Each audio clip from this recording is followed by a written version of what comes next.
या ठिकाणी स्तर क्रमांक 13 चा अध्ययन कृती आराखडा आपण बघत आहात।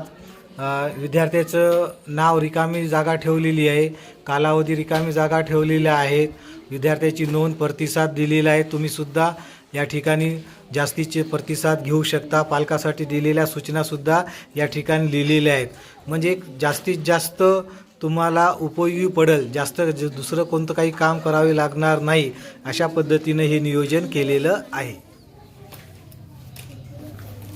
मित्रांनो नमस्कार, निपुण महाराष्ट्र अभियान 2025 अंतर्गत कृती आराखडा या ठिकाणी तयार केलेले आहेत। मी प्रत्येक स्तरानुसार विद्यार्थ्यानुसार हे कृती आराखडा आहे। याच्या संदर्भातले काही व्हिडिओ आधी मी टाकलेले आहेत, ते व्हिडिओ तुमच्यापर्यंत आलेलेच आहेत। आज PDF टाकणार आहे, तर ही PDF इयत्ता 2री ते 7वी 8वी पर्यंत उपयोगी पडणार आहे आणि याच्यामधून तुम्हाला भाषा विषयाचे अध्याय कसे विकसित करायचे आहेत याचं मार्गदर्शन मिळणार आहे। तर ही PDF वापरण्यापूर्वी काही सूचना आहेत, त्या सूचना आपण या ठिकाणी बघणार आहोत। सूचना बघितल्या की तुम्हाला PDF वापरायला सोपे जाईल। या ठिकाणी आपण कृती आराखडा बघत आहात, काही व्हिडिओमध्ये सुद्धा आपण कृती आराखडा हा बघितलेला आहे। बघा आता याच्यामध्ये अनुक्रमांक ही रिकामी ठेवलेला आहे, विद्यार्थ्यांचे संपूर्ण नाव हे बॉक्ससुद्धा रिकामा ठेवलेला आहे, स्तर लिहिलेले आहे, त्याचे विधान लिहिलेले आहेत, तो स्तर विकसित करण्यासाठी अध्ययन कृती उपक्रम कोणते घ्यायचे ते याच्यामध्ये लिहिलेले आहेत, लागणारे साहित्य साधने लिहिलेले आहेत, कालावधी तुम्हाला तुमच्या नियोजनानुसार कालावधीची नोंद या ठिकाणी करायची आहे। आता विद्यार्थी प्रतिसाद किंवा नोंद चांगला, समाधानकारक, उत्तम या ठिकाणी मी लिखाण केलेलं आहे, परंतु यालाच विद्यार्थ्याच्या प्रतिसादाला अनुसरून तुम्ही या ठिकाणी थोडाफार बदल करू शकता। त्याच्यानंतर आहे पालकांचा सहभाग किंवा पालकासाठी सूचना या ठिकाणी दिलेल्या आहेत।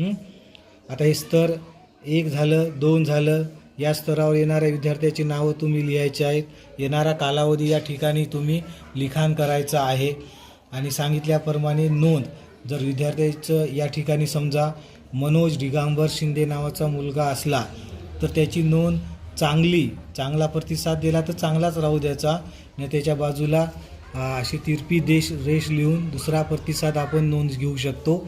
नंतरच्या कृती आराखड्यामध्ये विद्यार्थी प्रतिसाद हा रकानासुद्धा मी काय केलेला आहे, रिकामाच ठेवलेला आहे।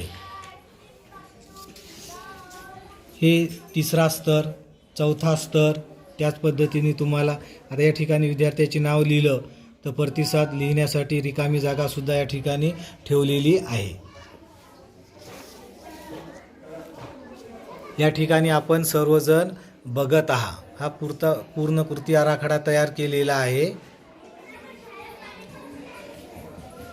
5वा 6वा स्तर, 7वा स्तर, 8वा स्तर, 9वा स्तर, त्याच्यानंतर हा 10वा स्तर, हे 12वा स्तर, ते 11वा स्तर, या पद्धतीनं आणि काही बऱ्याच स्तरानंतर काही अशा 2 वळी 3 वळी रिकाम्यासुद्धा ठेवलेल्या आहे। एक जास्तीचं तुम्हाला त्याच्या ठिकाणी नोंद करता येईल ॲक्टिव्हिटीची।